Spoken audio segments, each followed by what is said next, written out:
Why don't we start with this morning with a word of prayer. Lord God, we thank you for the opportunity to gather here to study your word. Help us to understand what was going on at the time and how it applies to us today. For what Paul did has a lot to do with who we are and what we are as a church. We ask these things in your name. Amen. Okay, from last week, why did Paul get arrested? Remember, he got arrested. And our excuse can be that we weren't here. Oh. I don't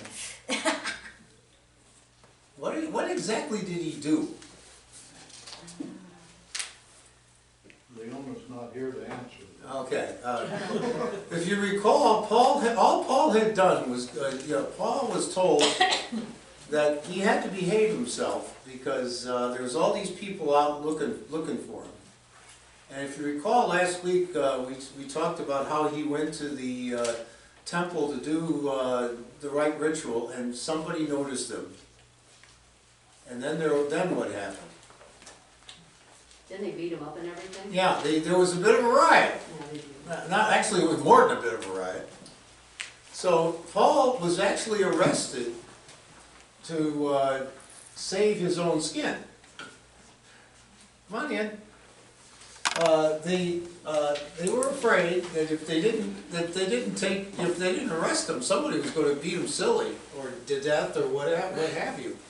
So that was the reason why Paul got arrested. It turns out, if you recall, there's a garrison right at the corner of the temple grounds there, and that is where the soldiers were. So it didn't take them long to get there to quell this riot. So if you recall, Paul was going up the steps to the barracks, and he tells the commander, "I want to say something." Everybody remember what he said? He wanted to plead his case to Caesar. Yeah, and not only that, he also gave him his life story about who he was. So yeah, he wants to plead his case to Caesar, okay? And apparently a Roman citizen is allowed to do that. And as we talked about last week, since any Roman citizen is allowed to appeal his case to Caesar, Caesar's docket must have been extremely long. And Paul knew that. So basically what Paul was doing was he was setting himself up to do, believe it or not, more ministry. So now, so that's what was happening there. And Paul went through the whole story. And on the other side, I want you to take a look, take it over and take a look at the other side. Where we are, and you see where it's 2/3 of the way across on the top line. It says Third Missionary Journey. We're at the end there, so we're probably in the late 50 AD somewhere. And the first missionary journey started probably 11 or 12 years before. So we're talking about a 12-year period here where all of these missionary journeys took place. And we're going to see eventually, you'll notice it says Paul in prison in Caesarea. And you notice he's there a long time. As I told you, Caesar's docket was pretty full. So take a look at that timeline. You know, when you read it in the Acts, it sounds like it's every few days, but in reality, we're talking about a 12 to 15-year period. Now, notice at the bottom of the page, there's a whole bunch of names there, like the Galatians, the First Thessalonians, the Second Thessalonians, the Philippians, and the Corinthians, and the Romans. He wrote all of those books while we have, during the time we have been studying. And each one of them had a purpose. And when we get to the end of what happens to Paul, we'll go over real quick, and probably in the fall, what all those books were for. But basically you can see that this guy was one busy guy. Not only is he moving, on a missionary journey, he's writing these letters that have been preserved for 2,000 years in everybody's Bibles. They must have been good ones. And he's got people that are taking them back and forth to the churches that he founded. So, so basically Paul at this point come on in. I would imagine, I can't be sure, but I would imagine that Paul at this point is kind of tired. You know, I mean, let's take a look at this. I mean, he's walking and doing all of these things. So, I'll try to watch it for her. so, oops, wrong one. I gotta get the right one. Elder Wayne, in about 20 of, I'm gonna have to, Kenny's gonna have to walk my mom in, so just. Sure. So anyway, Elder Wayne, how old was Paul while he was doing this travel? he was in his 30s and 40s.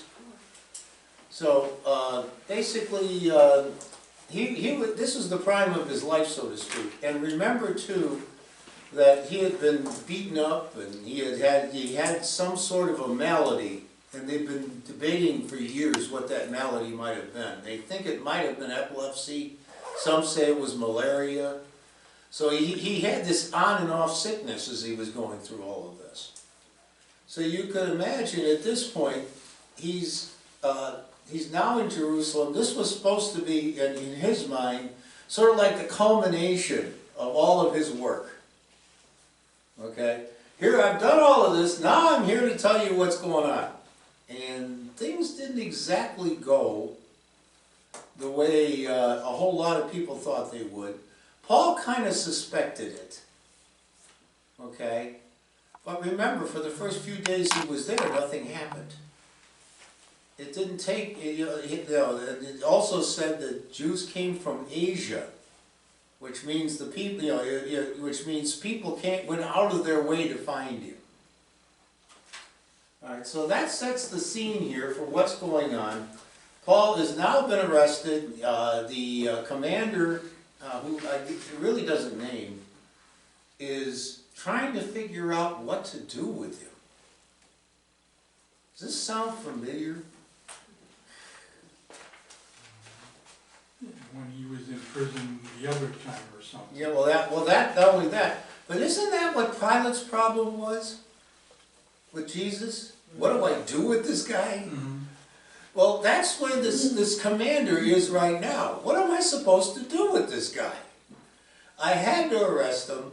I gotta think of a reason why to keep him here, because if I let him out, they're gonna kill him.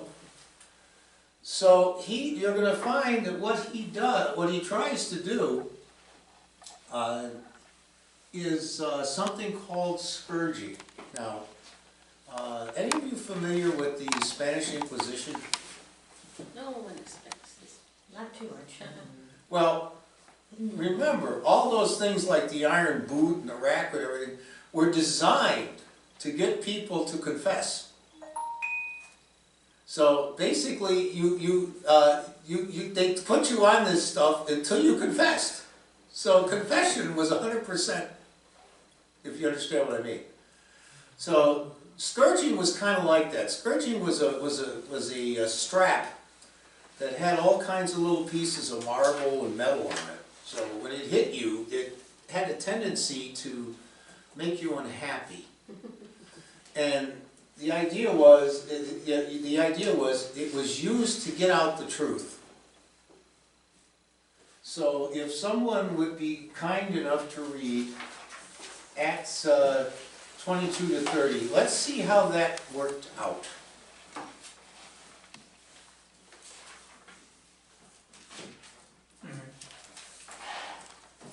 The crowd listened to Paul until he said this. Then they raised their voices and shouted, "Rid the earth of him, he is not fit to live." As they were shouting and throwing off their cloaks and flinging dust into the air, the commander ordered Paul to be taken into the barracks. He directed that he be flogged and questioned in order to find out why the people were shouting at him like this. As they stretched him out to flog him, Paul said to the centurion standing there, "It is legal for you to flog a Roman citizen who hasn't been found guilty." When the centurion heard this, he went to the commander and reported it. "What are you going to do?" he asked. "This man is a Roman citizen." The commander went to Paul and asked, "Tell me, are you a Roman citizen?" Yes, I am, he answered. Then the commander said, I had to pay a big price for my citizenship. But I was born a citizen, Paul replied. Those who were about to question him withdrew immediately. The commander himself was alarmed when he realized that he had put Paul, a Roman citizen, in chains. The next day, since the commander wanted to find out exactly why Paul was being accused by the Jews, he released him and ordered his chief priest and all of the Sanhedrin to assemble. Then he brought Paul and had him stand before them. Okay. So, does this sound familiar? Isn't this exactly what happened to Jesus step by step? Remember, the Sanhedrin ended up meeting in the middle of the night to deal with this.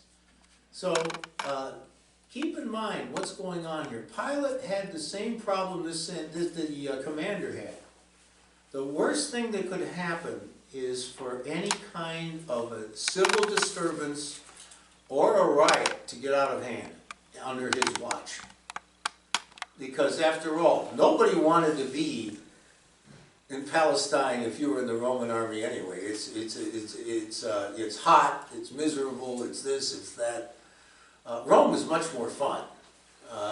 So they knew that if they screwed up, the next post might be even worse than this one. Also, if the riot went into a revolt, that individual who was in charge is then going to end up dead. So he's got to do something to put a stop to this, like right now.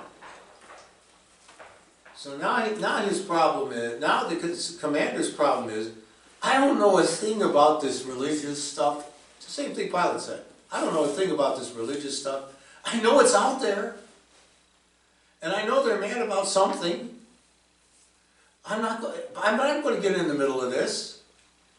So I'm going to send him to the Sanhedrin. Let them figure out what to do with the guy. Now the problem with the Sanhedrin was they could not execute a death sentence. That was only the Romans could do that. So that's why Jesus had to be sentenced by Pilate, even though the Sanhedrin, if they'd had the choice, would have done it a whole lot sooner. But the point of the matter is, now Paul is kind of in this ping pong game that Jesus was in. Now, what's going to make this what makes this interesting is Paul's going to appear before the Sanhedrin, and he was a Pharisee. Half the Sanhedrin is Pharisees. And he was also the student of the Rabbi Gamaliel. Remember that? Gamaliel was a member of the Sanhedrin. He probably isn't now anymore. He's probably dead by now. But the fact of the matter was that he was one of the leading members of the Sanhedrin.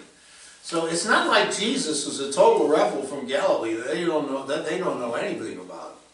This is somebody who used to be one of them that's walking before them. And I don't know what this room looked like. I know in the movie it was kind of like a bowl, and the accused was down at the bottom. I don't know if that's real or not. What research went into that? But there's probably 70 some odd people in the Sanhedrin that get a chance to deal with this. So it's not like a small hearing. Couldn't anybody say they were Roman? Now that's the thing. I asked a lot of people about that, and anybody could, except that this guy, Paul, had the right words. The town, his father's name, probably who the proconsul was, Accent. Yeah, all of those kinds of things. And they would probably listen to him more than somebody who says, I'm a Roman citizen. Well, where are you born? Well, I was born in, there's no Romans there. So. See, this guy here, he says, I paid to be one. Yeah, that's right. That's the other part of it. You could pay to be a Roman citizen. And that's the other part of it. So he says, hey, I paid to be a Roman citizen. What's your story? So when he says, well, I was born a Roman citizen, where? Where exactly was that? What was the name of the town he was born in? Began with a T. Tarsus, yeah, so there were a lot of Romans in Tarsus. And he knew that. And so, also, the other thing you have to realize is that in the Roman world, pretty much every centurion had been around, so they knew pretty much where the strongholds were, and, that sort of thing. And also, what we don't know is what kind of reputation Paul's father had. He may have been very well known. The fact that he kept referring to that must mean that his family had to be known by somebody. But like we've talked about this before, and I've asked experts about this, and they always come back to the same thing. They said, hey, Paul knew the right words and how to say them, and nobody could dispute what he said. And even if they tried, they'd have to hold him until somebody went and figured it out. So either way, he wins. And I guess it was like a time like, it's not so much now where you could say, well, my family lives in, and, like Brian was in the hospital for surgery, this woman sits down next to me. Oh, she went to the same high school I went to, I didn't know that, she's older than me. We talk about this family and that family, it doesn't happen as much anymore in the world today, because people don't know each other as well. Well, besides, you've got an ID card that when they plug it in, they know everything about you. Yeah. So now Paul's going before the Sanhedrin. I don't know how long it took to arrange this meeting. Remember, in Jesus' case, it was like, bam, they knew what they were going to do. In this case, things are a little different. Because remember what I said, Paul was a Pharisee. And half the people in that room, I believe, were Pharisees, and the other half were Sadducees, which were the scribes. The Pharisees had a belief that there might be a resurrection, and that there is a Messiah. The scribes didn't believe that. So there's this split in the room before you even start. So would somebody like to read Acts chapter 23, verses 1 to 10? 23, 1 to 10. Paul looked straight at the Sanhedrin and said, my brothers, I have fulfilled my duty to God in all good conscience to this day. At this, the high priest Ananias ordered those standing near Paul to strike him on the mouth. Then Paul said to him, God will strike you, you whitewashed walls. You sit there to judge me according to the law, yet you yourself violate the law by commanding that I be struck. Those who were standing near Paul said, how dare you insult God's high priest? Paul replied, brothers, I did not realize that he was the high priest, for it is written, do not speak evil about the ruler of your people. Then Paul, knowing that some of them were Sadducees and the others Pharisees, called out in the Sanhedrin, my brothers, I am a Pharisee, descended from Pharisees. I stand on trial because of the hope of the resurrection of the dead. When he said this, a dispute broke out between the Pharisees and the Sadducees, and the assembly was divided. The Sadducees said that there is no resurrection, and that there are neither angels nor spirits, but the Pharisees believe all these things. There was a great uproar, and some of the teachers of law who were Pharisees stood up and argued vigorously. We find nothing wrong with this man, they said. What if a spirit or an angel had spoken to him? The dispute became so violent that the commander was afraid Paul would be torn to pieces by them. He ordered the troops to go down and take him away from them by force and bring him into the barracks. That's all right. Another riot, see? It sounds like the House of Senate. Yeah, in a way. Politics. Yes. In a way, but this was the problem in the early church. You had, let's put it this way, a scribe or a Sadducee had spent almost 30 years studying for that, to become one of them. And as a result, they knew every word of every law, of every interpretation, of every situation, of every. And it's kind of like our book of order. There's people who know every word in it, and there's people who would just assume that it doesn't exist. But anyway, these people knew every word in it. And keep in mind that there were a lot of, what do I want to call them? Today we'd call them interpretations. Okay, for example, the commandment says,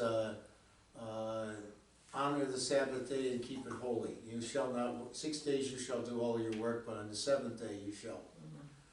The Sadducees would argue for years what constitutes work. So they had all these add-ons that said, this is work, but this is not work. This is work, but this is not work. Apparently you were allowed to travel to, if you walked somewhere, you could go to a family member's house if it was in so many paces of your own. But you couldn't go anywhere else. Another one was, if someone was sick, you had to leave them until the next day in order to do anything for them, unless there were certain circumstances where you could act. Okay? Remember, Jesus healed a man on the Sabbath, and it got him in all kinds of trouble. Because, again, these Sadducees would come up with all of these things, and naturally, since they're the ones making the rules, everybody else violates them. So, no matter what you did, you're going to violate something. We just haven't figured it out yet. Pharisees, on the other hand, were a little more open. Okay, they believed that there was a resurrection, or a good chance of one. They believed that there was a Messiah. After all, at the time, there were still tons of them running around claiming to be. So these two groups always would get into it because they would argue various points of the law. Now remember, what was Paul's whole ministry was, the law was what? Jesus' law and. Exactly. That's, Love. all this other stuff, is what it is. I've got a higher law. So both sides were mad at him, and now they're mad at each other. So chances are things got a little out of hand. And for the commander to bring troops into the Sanhedrin, he had to have been very, very scared because, the priests and everything always gave it to the Romans because the Romans didn't understand, they didn't respect us and all this other kind of thing. Well, they didn't. But all of that stuff that was going on, and so basically now the relations between the people and the Sanhedrin and the temple and whatnot and the Romans are going to be strained from that point forward. Now, if you look at your timeline again, you'll notice that it wasn't long after that it says, I believe it's around AD 70, you see it there? It says fall of Jerusalem, right here, and far right there. Yeah. Things really got out of hand after that. And it got to the point where, guess what? The riot got out of hand. Troops came in, they tore the temple down, they burned part of the city, they went after the rebels, and so on. So, the relations weren't all that great to begin with, but this started like a downward spiral. So now Paul is back in the hands of the Romans, who haven't figured out what the heck I can do with the guy. Again, I can't let him loose, because you'll see what happens if I do. Not only am I worried for him, but I'm worried about my own skin, because, as soon as he steps out the door, you're going to end up with a riot. I can't keep him here because he's a Roman citizen and he's not charged with anything. What am I supposed to do with him? It was like that, ever see that Tom Hanks movie where he's stuck in the airport? Yeah. It's kind of like that. He can't leave, he can't stay, but there he is. So from that point forward, things get really interesting. Would somebody like to read Acts 23 verses 11 to 24?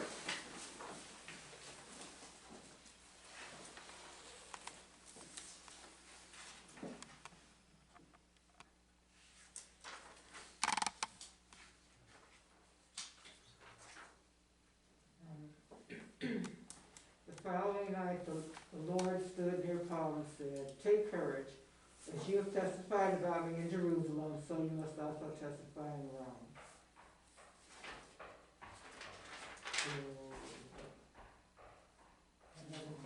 Okay. The next morning, the Jews formed a conspiracy and bound themselves with an oath not to eat or drink until they had killed Paul. More than 40 men were involved in this plot. They went to the chief priests and elders and said, "We have taken a solemn oath not to eat anything until we have killed Paul. Now then, you and the Sanhedrin petitioned the commander to bring him before you on the pretext of wanting more accurate information about his case. We are ready to kill him before he gets here." But when the son of Paul's sister heard of this plot, he went into the barracks and told Paul. Then Paul called one of the centurions and said, "Take this young man to the commander. He has something to tell him." So he took him to the commander. The centurion said, "Paul the prisoner sent for me and asked me to bring this young man to you because he has something to tell you." The commander took the young man by the hand, drew him aside, and asked, "What is it you want to tell me?" He said, "The Jews have agreed to ask him to bring Paul before the Sanhedrin on the pretext of wanting more accurate information about him. Don't give in to them, because more than 40 of them are waiting in ambush for him. They have taken an oath not to eat or drink anything until they have killed him. They are ready now, waiting for your consent to their request." The commander dismissed the young man and cautioned him, "Don't tell anyone that you have reported this to me." Then he asked 2 of his centurions and ordered them, get ready a detachment of 200 soldiers, 70 horsemen, and 200 spearsmen to go to Caesarea at 9 tonight. Provide mounts for Paul so that he may be taken safely to Governor Felix.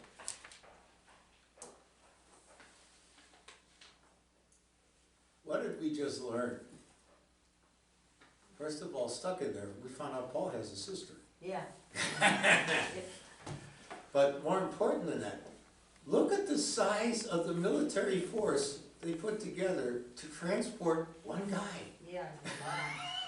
It's one guy. It's so basically what the commander is saying, I don't want this guy anymore. I want him out of town. Take him to Caesarea. That should be far enough away. Then we'll let the commander there worry about it. Yeah, he doesn't want it to be his problem. Exactly. Not so, you know. There's an old sitcom called Carter Country. Anybody ever see that? No. About a southern town, and it was a takeoff on the heat of the night, in the heat of the night, and the mayor of this town, you know, his big thing was whenever there was a problem, handle it, handle it, handle it, handle it, handle it. Well, that's what this guy's saying. Oh, let him handle it, handle it, handle it. Yeah, just get him out of my sight. You know, I don't want him here no more. And notice they said take him out at night. Mm-hmm. Normally, troops don't march at night, you know, at that time. So it was a very unusual request. So, you know, and also if you look at the maps I gave you some weeks back, I'm sure you have them at home. You can find that the walk to Caesarea did not take 5 minutes. This was a long, you know, somewhat of a journey. So they were going to be stopping along the way. And so with a military entourage that size, I think Paul was pretty safe. So far, Paul what has he accomplished? He's told his story on the steps. He has appeared before the Sanhedrin and told them that they got it all wrong. He's got Roman protection. And he's been arrested. Think about this. He must have had some sort of a plan in his mind to allow all of these, you know, so that all of these things would happen in the order that they did. Okay? I mean, if any of us ends up arrested, what do we get? One phone call, right? We don't get a chance to stand on the steps and do what we do and go, you appear before the court and cause a riot and all those other kinds of things. And the Lord also spoke to him. Exactly, the Lord also spoke to him. So, trying to remember who I was speaking to yesterday. Ms. Smith, as a matter of fact, was. Yes, she's from, her son went to, St. Joe's. And I said, well, the Golick brothers went to St. Joe's. And Mike had a national radio show, and he was talking about Mike Greenberg, Mike Greenberg, his partner, and they were talking about athletes getting arrested. And so Greenberg asked, Golick, did you ever get arrested where your dad had to come and get you? Or some member of the family? He said, no. Well, how are you so sure? He says, because my father set the three of us down. Remember, all three of these guys could have played pro. Two played pro football, the third could have. And he said, I'll tell you this right now. If you ever end up in jail, do yourself a favor. Stay there. He said, you'll be a whole lot safer there. Well, that's how it's working out for Paul at this point. He is basically under the protection, and that is where he needs to be, because as we will see, this allows him to do ministry even though he's been arrested. Yeah. Did Paul die in prison? So No, what- he actually, he was actually, we're going to find that he ended up, Nero killed him. Oh, was he the one that was crucified upside down? That was Peter. Okay, but eventually he lost his case. But it took several years for us to get there. Okay, and that's where we're going to be going next. But the important point is that here is this group of, a small military detachment for one guy. One guy. And so you can tell how upset of the apple cart he must have made things. Did he have any, like Paul have any followers that went along? Oh, I'm sure they did. Yeah, they were probably there to make sure. I mean, of his people. Yeah, that's what I'm saying. You probably had a group of people that are on his side and a group of people on the other side. Like, I mean, people that he was teaching how to pass on the word. Oh yeah, they They may have gone to. They went to him, well, they went with him to Jerusalem in the first place. In fact, that's what got him into trouble. If you recall, they went after him because they claimed that he brought one of his followers from Asia, who was not Jewish, into that part of the temple. Because if you recall, there was a sign over the door that said anybody who's not Jewish who enters here is going to end up dead. So basically, there were followers around. And also, the other reason there were followers, remember the collection that he took? He was bringing to Jerusalem. Well, some of those people were there to help him carry that stuff because it was all in coins, and I'm sure they didn't bring a check. So you needed somebody to. So his followers were there. Now they wouldn't have been welcome with the Sanhedrin. And there is a court of the Gentiles at the temple, so they might have been there. But the point of the matter is that they were kind of restricted as to how close they could be to him. Now the other part of this is when the commentaries all tell you that they weren't upset at Paul converting the Gentiles. That wasn't the problem. Anybody remember what the problem was? Economics. Well, that, and also, what about the rituals? Remember, Jewish people had rituals that you had to follow.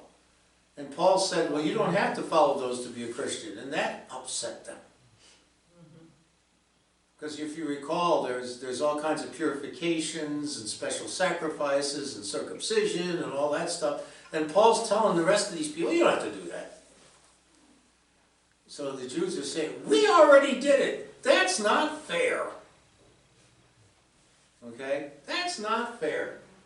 Like I said, in our Bible study, we were talking about, deathbed confessions, and how a lot of Christians feel that that's unfair. So, somebody lives a not so good life, but they become a Christian on their deathbed, and God's going to welcome them.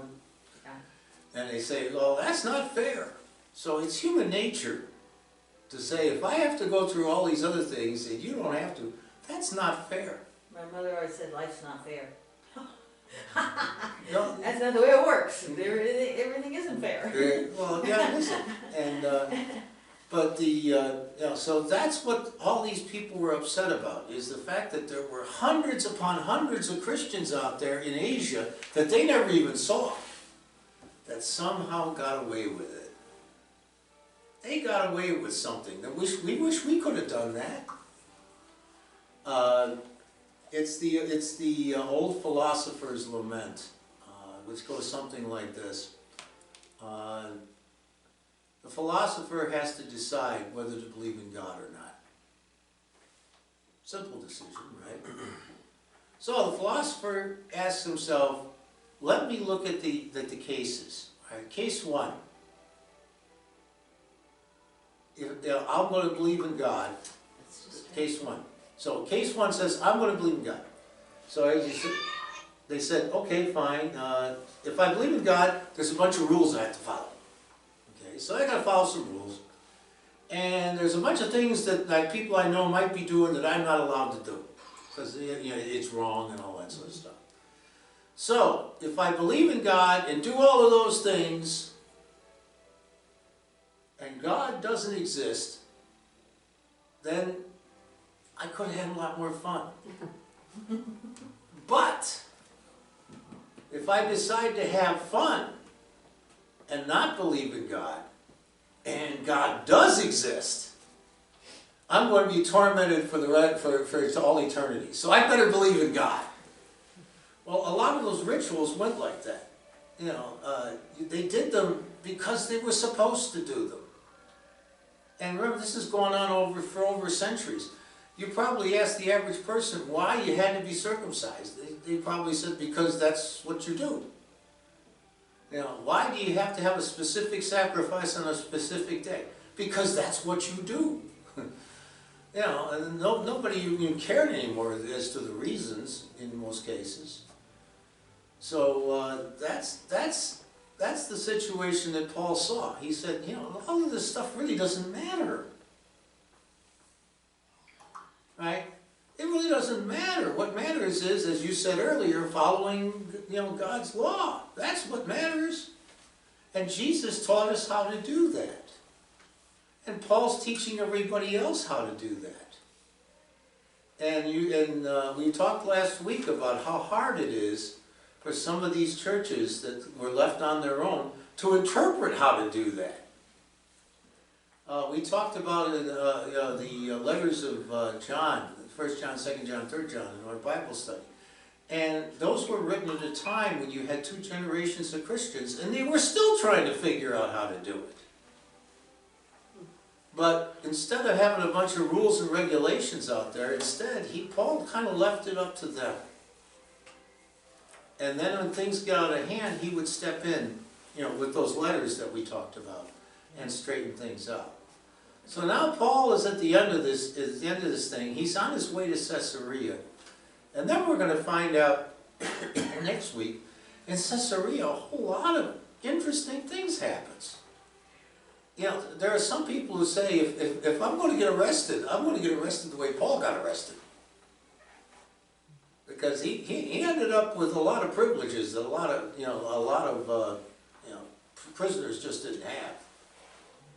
And he had house arrest. Yeah, he was under house arrest, and not only that, people could come and go. So that allowed him to do ministry. Isn't that cool? By the way, you know who else had an arrangement like that? Al Capone did when he was in the Eastern States Prison. Apparently there was all kinds of people walking in and out of his cell while he was there. And he was doing all kinds of business. But we won't compare that the same way. But, the point of the matter is that Paul was always took advantage of no matter what situation he ever got put in. I mean, think about it. When he was on the steps, he decided to make a speech. Figured, best place to do it. There's all kinds of people out there yelling and screaming. I got an audience. He took the opportunity to tell the Sanhedrin that they may not have it right. And he was there. He could have kept his mouth shut. But again, he took advantage of a situation that presented itself. And that's, sometimes as Christians, we have to learn how to do that.